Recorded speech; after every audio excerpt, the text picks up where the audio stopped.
Okay, so what is it that the voters will be taking on?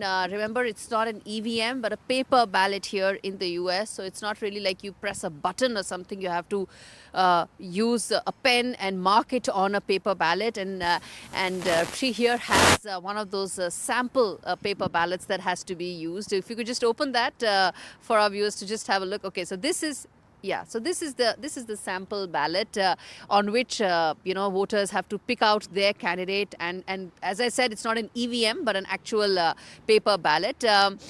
One thing I want to ask you is that I was talking to a bunch of voters, and you were particularly silent there, and it struck me that.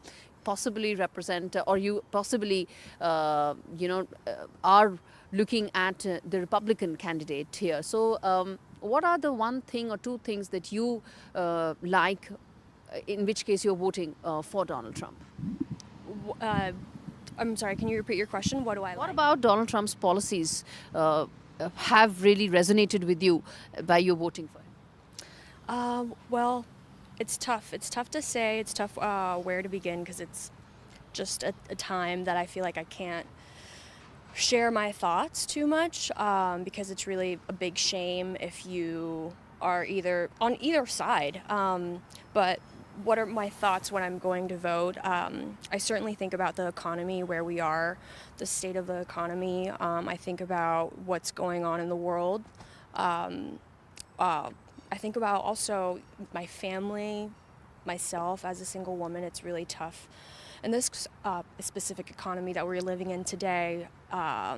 So there's just so many factors.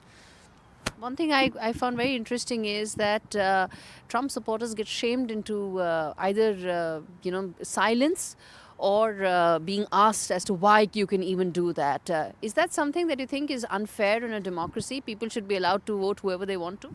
Absolutely. As I'm an immigrant, I'm from South America, Bolivia, and to practice democracy is so beautiful. We take it for granted. Here we can state whether we're Republican or Democratic or liberal or libertarian. In other places in the world, you can't even talk about that. That's not even a discussion. It's poor etiquette to even talk about it. But here we talk about it so openly, and I think we take that for granted.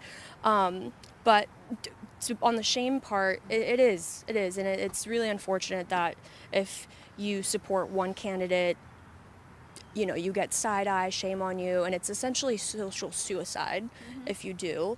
So are you saying that a lot of Trump voters are actually silent voters? I would say a fraction of them are. I would say a fraction of them are just because, it's better to practice silence. I don't think you never really should raise your voice in an argument, just improve your argument. So that's where I stand on it. Thank you so much for speaking to me in DC for NDTV. This is Gauri Dwivedi.